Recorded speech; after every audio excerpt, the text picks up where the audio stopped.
Bueno, entonces dijimos que biomasa es el cúmulo o agrupación de células que conforman un organismo, una colonia o una población. También puede ser una cantidad neta de materia orgánica que conforma una población o colonia. ¿Por qué materia orgánica? Porque entonces en dado caso el agua no se le considera como parte de la biomasa, aunque es indispensable para la formación de células. Normalmente esto se refiere principalmente a peso seco. Y sus unidades pues, son esos kilogramos de células y tal cual. Bueno, entonces, siguiente definición, sustrato.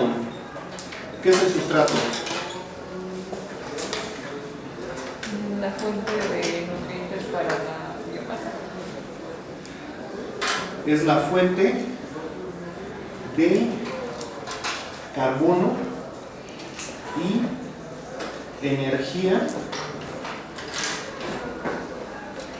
para la célula, que normalmente si es carbono y energía, entonces significa que es una macromolécula.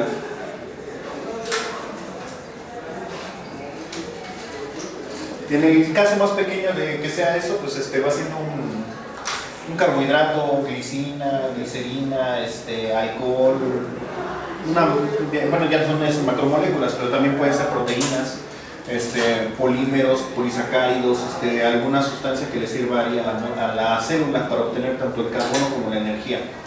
Ahora, también se refiere al lugar físico en el cual crece la célula, donde se adhiere. Ese yo creo que sí lo han escuchado un poquito más, por lo menos yo creo que lo han experimentado más. ¿Han visto esa como esponja verde dura donde clavan las florecitas para los adornos de 15 años y bodas y todo eso? Sí. A ese también, ¿cómo le llaman? Pues le llaman sustrato, ¿no? Sí, también se le llama sustrato. Y entonces pues ahí va haciendo más referencia a lo segundo, porque ahí no te refieres tanto a la parte donde te puedes comer esa cosa, pero también sucede que hay sustratos que cumplen con ambas funciones. Por ejemplo, cuando se hace, cuando se hace un cultivo en estado sólido, en sustrato sólido. Por ejemplo, ¿qué utilizan para cultivar, no sé, champiñones? Bueno, varía, puede encontrar con... Sí, ¿qué sustrato? ¿Sí? Bueno, es que yo he visto que mezclan tierra con arroz o luego madera en su perfección. Ajá. Por ejemplo, el huitlacoche. El maíz. Es maíz directamente, entonces tu maíz es tu sustrato. Es la fuente de carbono y energía, pero también es el lugar físico donde está creciendo el hongo. Entonces, por ejemplo, tienes las mazorcas de maíz. Tienes la mazorca de maíz y entonces ya cuando el huitlacoche está creciendo encima, ya crecen los lindos tumosotes por acá así, se está comiendo el maíz, pero además lo está utilizando como soporte para crecer. Entonces ahí en el caso del huitlacoche y el maíz sí van siendo ambos. En el caso del champiñón con la tierra, pues no se come la tierra, pues sí se comería las virutas de madera o la hojarasca o lo que le pongas, ¿no? Ahora, cuando estamos hablando exclusivamente del sustrato, también del sustrato que se come como fuente de carbono y energía, también lo vamos a representar con una letra mayúscula. Entonces, en este caso, pues también vamos a utilizar la letra S mayúscula. La voy a poner así como que un poquito negrita para que se note que es mayúscula, porque también vamos a estar usando la minúscula, pero entonces la S mayúscula representa el sustrato y entonces esto también, sus unidades van a ser kilogramos de sustrato. Por ejemplo, pueden ser gramos de glucosa, pueden ser gramos de glicina, etcétera. Y son unidades absolutas, o sea, cuánto le estás metiendo ahí en total para que crezca.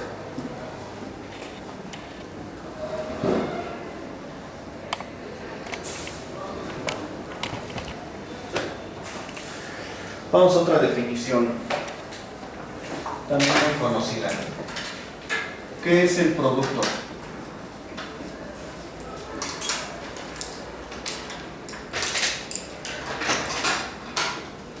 ¿Qué es el producto?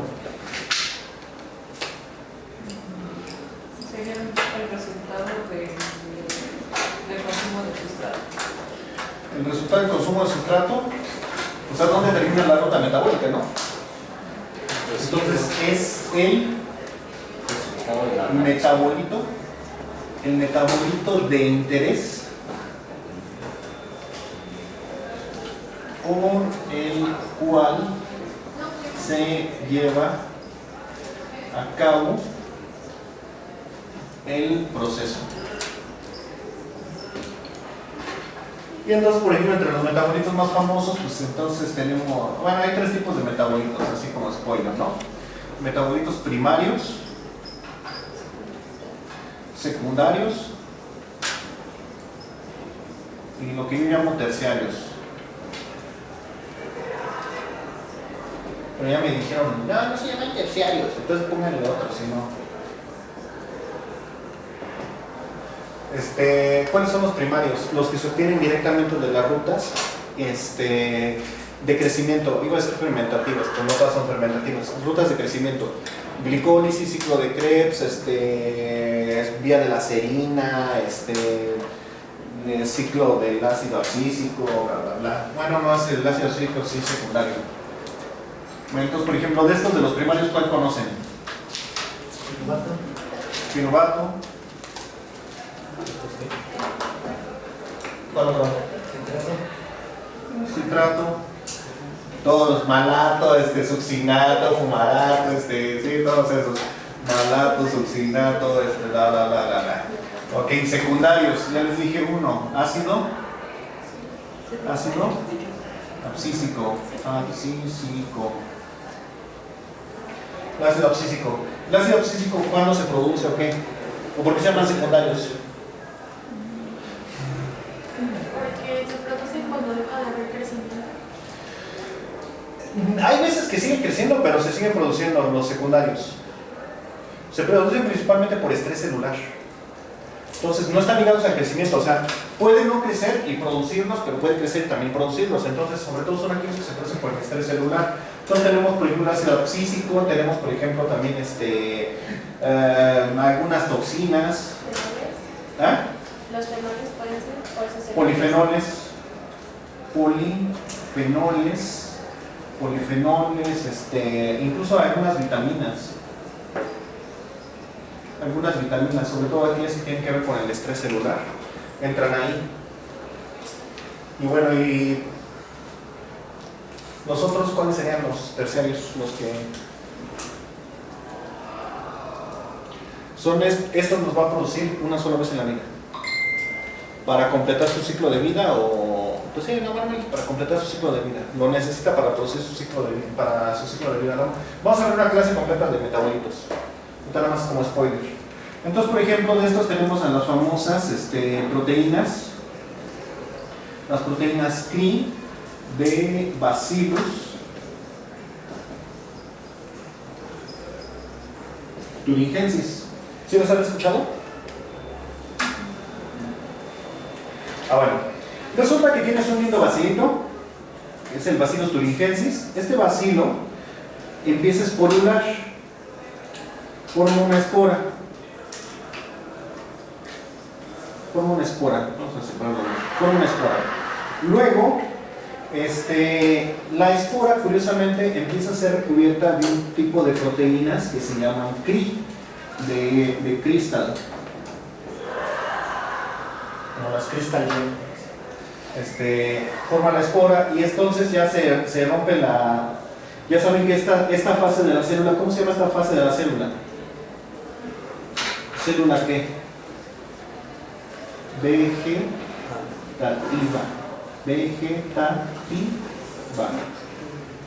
Es la célula vegetativa y entonces al final ya nada más queda la espora. Entonces esta espora viaja por el viento, no sé, pueden pasar mil cosas. Llega un pobre insecto todo desprevenido que está comiendo feliz, la espora llega al organismo del insecto y aquí dentro la espora germina. Llega a la germinación y entonces en el aparato digestivo del insecto las proteínas CRI actúan como toxinas. Entonces el insecto se muere, se reproduce la bacteria en su interior, el insecto al morirse es degradado y salen las esporas para seguir colonizando nuevos insectos. Pero entonces solamente, o sea, mientras el insecto está vivo, las células no están esporuladas, están en fase vegetativa. Entonces aquí la célula vegetativa aquí va a estar en la panza del insecto, bien contentita, matándolo al insecto. Va a ir multiplicándose, ya cuando son muchas se esporula, lo mata y ya se liberan más esporas. Y es lo que hacen las proteínas CRI. Entonces lo hace para completar, las proteínas lo hacen para completar su ciclo de vida. Y entonces así hay un chorro de metabolitos que solamente los produce una sola vez en la vida.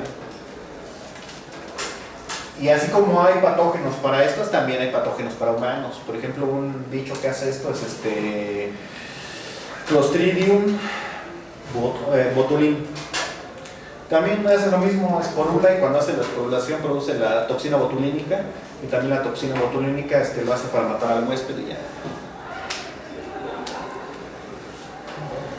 Una chulada ese bicho.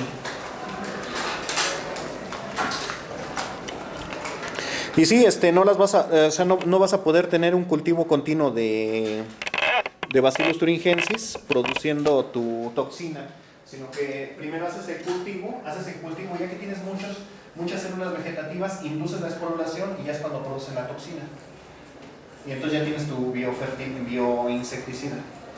Pero bueno, entonces antes de que se acabe el tiempo de grabación, el sustrato también se representa con una letra, el producto, perdón, se representa con una letra P mayúscula. Y sus unidades también entonces son kilogramos de producto, gramos de producto.